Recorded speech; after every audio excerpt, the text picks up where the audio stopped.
Welcome to What's On at Cineworld Cinemas. I am Luca and I'm joined by Ollie Davis, and here is what's coming up on today's show.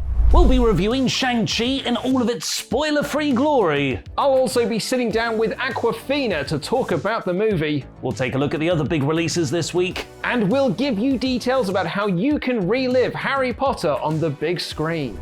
But first up, I don't want to sound like a braggart here to our audience, but we've already seen Shang-Chi. We saw it last week. We actually saw it last week. It's actually 7 days ago we actually got to see it. So at this point, it's old news to us. But because what you're going to do, you're going to go out, you're going to watch it at Cineworld, you're going to have a great time, you're going to love it, but it will still not be as good as mine and Luke's reaction. Because the film has been festering in our head, growing, cultivating, like a fine glass of bottle of wine. And speaking of a fine glass of bottle of wine, that almost was a sentence. This was a fine bottle of wine of a movie. I didn't expect myself to love this movie as much as I did. Like I was pretty excited about it. Like I've really enjoyed the trailers, and I'm always excited for an MCU movie. But when I go about halfway through the film, and I suddenly thought to myself, I was like, I did not expect this to be like almost top 10 level, like of MCU of all time, right? Like I absolutely loved it. Yeah, I went in thinking, it's going to be... I really like Doctor Strange as a solo origin movie. In fact, it's one of the films I go back and rewatch most. I just find it a bit comforting. I don't know why. Yeah. But it's not like a great MCU movie. It's a middle-of-the-road MCU movie. Yeah. And I thought Shang-Chi was going to be around that level, just a perfectly serviceable origin story. Yeah, a totally fine movie. But this is like Black Panther levels of good. And it really fleshes out a whole new side of the MCU in this fantasy realm, which I know we've had a bit of with Doctor Strange, but this is like, Doctor Strange is a bit of magic here and there. This is dragons. Is that a spoiler? Is that in the trailer? No. I think they've done trailers with that sort of thing. Like, we won't talk about anything that hasn't been featured in the trailers previously. Khaleesi was there. Khal Drogo. I now understand those references because I've now seen that show. You've seen Harry Potter, yeah? I have seen it. Yeah, you're right. We'll talk about that a bit later on. One of the things that I absolutely loved about this movie is that it is an origin story, and this isn't a spoiler. It doesn't follow the traditional MCU template of here is how we do an origin story. Like it's really different how they kind of like address this.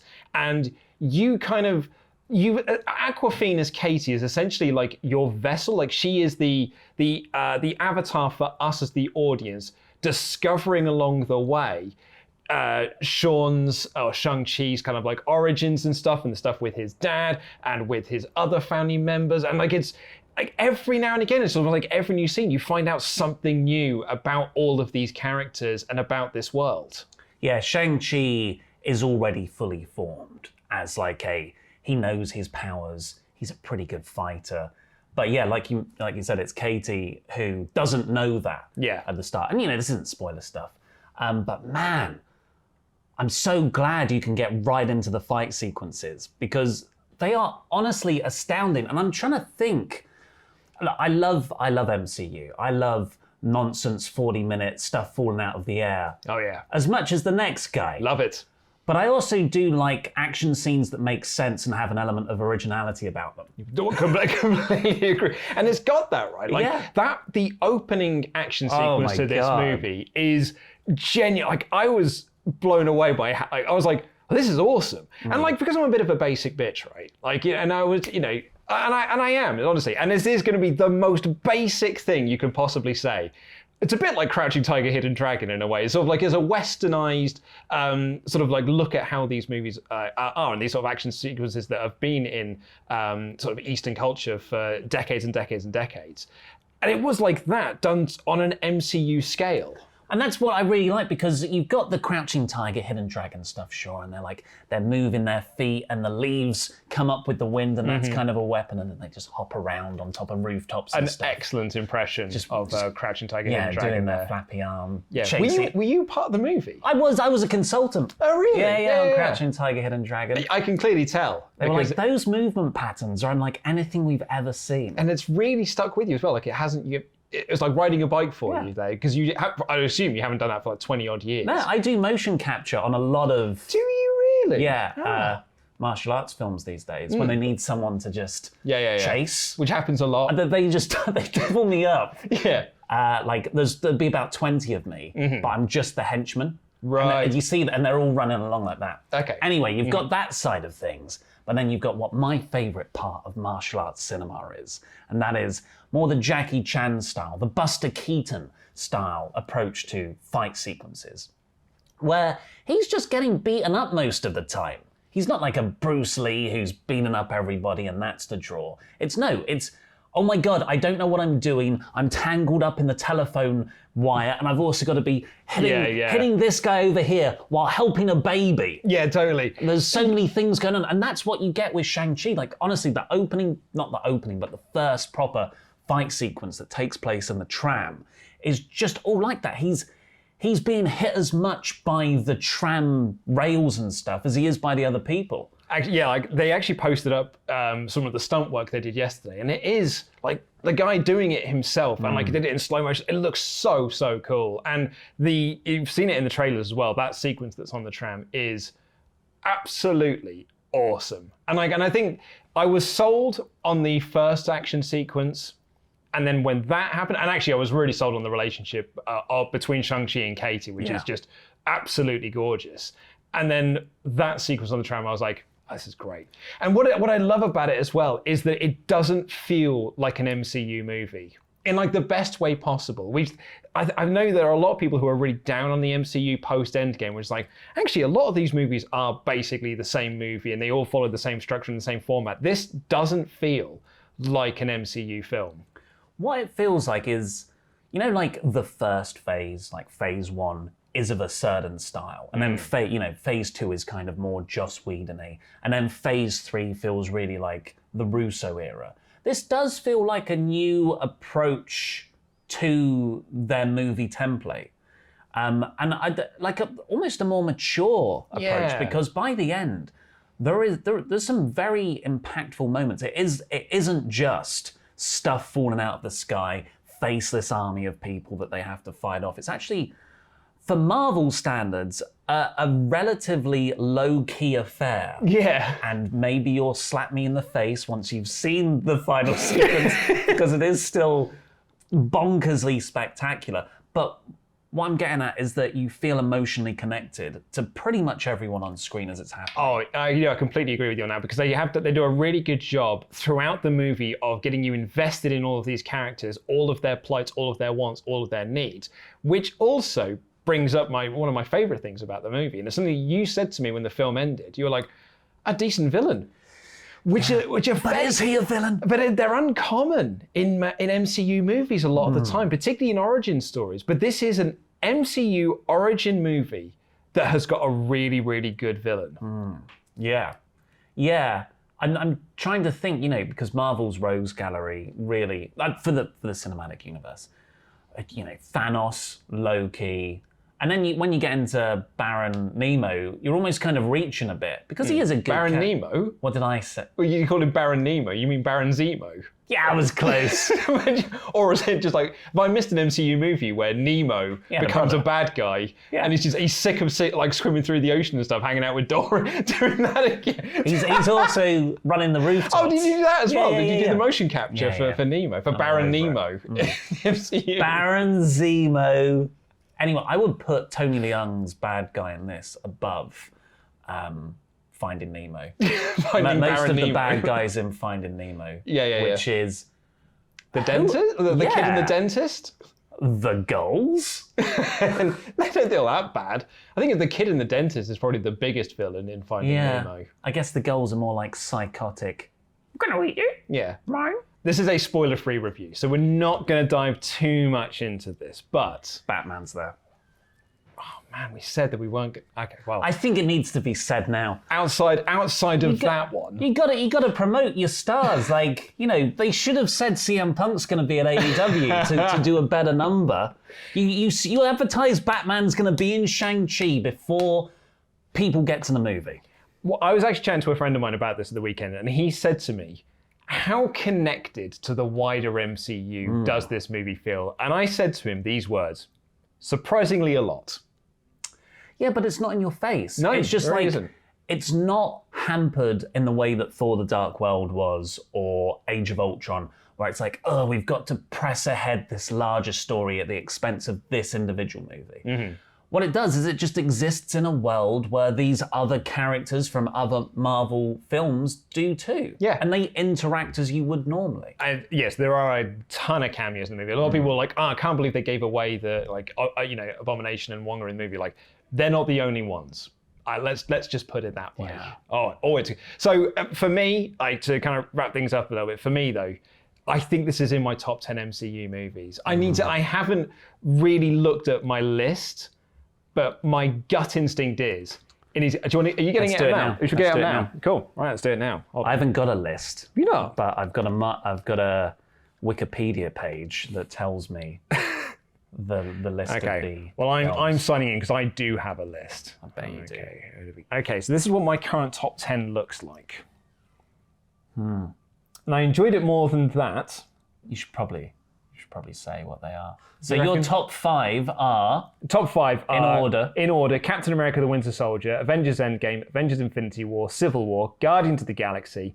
Then I'm into Avengers, Spider-Man Homecoming, Guardians Volume 2, Iron Man 3, and Thor Ragnarok. Now, I think I enjoyed it more than Iron Man 3. In fact, I know I enjoyed it more than Iron Man 3. It's difficult because it's an older movie. I don't think that, a lot of Phase 1 hasn't aged particularly. I'm going to put it in 7th, I'm going to put it above Spider-Man Homecoming. I'm going to top third. I'm going top third with this. Holy moly. Yeah, that's where I'm currently feeling. What about you? So mine are Guardians is number 1, then it's Infinity War, then it's Endgame, then it's Civil War, then it's Guardians of the Galaxy Volume 2, then of course Thor Dark World. Hey, you know what? Man, is it just because it's so recent? I might be putting it around the 6th and 7th too. It's really good though, right? Because I think I enjoyed it more than Thor Ragnarok, because it's a bit more emotional. Yeah, totally. It's not as funny as Thor Ragnarok. Although it is funny. It is funny. Hot damn, I'm going to put it number 6. 7. Yeah, 7. Well, we're agreed on that. Because I do like Winter Soldier. And you can get tickets for it. Click the link in the video description down below. Honestly, I cannot recommend it enough. It might end up being one of my films of the year. So go and click the link in the video description down below. And while you're clicking that link in a different tab, why not enjoy my interview that I did with one of its stars, Awkwafina? Check it out. So cool to see you in this. You've done quite a few big budget movies in your time, but how did working on Shang Chi and working in the MCU differ from your previous film experiences? I think all of my film experiences were different, kind of, and every movie has their own context, right? But I think entering the MCU was a very special experience because you have like all of the amazing set pieces, and you're seeing like all the teams and all the people that are like putting in this work, and how complicated everything really is. So you're surrounded by that, but I also think that there's a smaller kind of intimacy that I only can really recall from like shooting indies that are really, really intimate levels of working on character development and like story. And I found that it's one of those worlds where you can really have both. So I thought that was really special and unique. Awkwafina? How do you say it? Awkwafina. Awkwafina. I was unsure about that as well, because I've been saying in these videos, Awkwafina, right? And I've been saying it over and over again until I went to go do the interview, and then you went to me, isn't it Awkwafina? I live in your head. And I was like, oh, maybe it is. And then I woke up on that Friday morning to do the interview, and I said it to my wife, I'm interviewing Awkwafina this morning. And she said, isn't it Awkwafina? And I was like, oh, I don't know. So I Googled how to pronounce her name. And Google told me it was Awkwafina. And then when I went into the press junket, everyone there, like the people who were like saying you can go speak to Awkwafina now. Okay. And I was like, well, they're going to be the people that know, right? It's like, isn't it Scarlett Johansson? Nobody says her name properly. Yeah, and I think, Scarlett Johansson. People always say Mila Jovovich's name wrong. People say like Jovovich, but it's Jovovic. Yeah, but it's Jovovich. Plays tennis.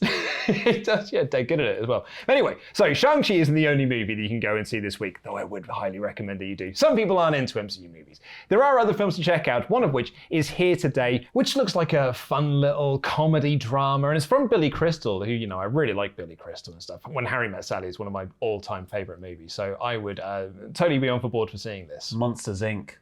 When you're thinking of the great Billy Crystal performances, you're going like that. I think of Mike in Monsters Inc. His cameo in Spinal Tap. Oh yeah. And then from When Harry Met Sally. Monsters Inc. first, yeah. Yeah, definitely. I think most people agree. So you can click the link in the video description down below, get your tickets to go see that. The other movie is Rise of the Foot Soldier Origins. You've got to say it properly. Rise of the Foot Soldier Origins. There you go. I mean, if that hasn't sold you on the movie at all. Only told you to blow the bloody foot soldier off. Oh wow. No, don't say that. Well, that's staying in the edit. Up.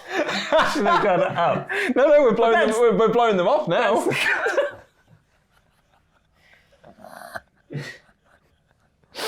So click the link in the video description down below and you can get tickets to go see that. It's a very fun, long-running British crime gangster series, and this is the latest instalment. Also out in cinemas at the moment is Candyman, which I went to go see last night. No. I talked about this on Cinemania. Stop right? Commiserations on your Cinemania performance, by the way.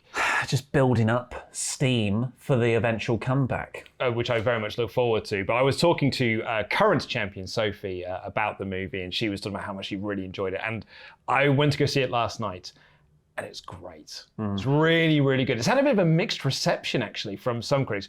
Because some people have either thought it's real bad, or some people think it's real good. And I'm actually on this side of things, where I think it's real good. Well, it's Jordan Peele produced.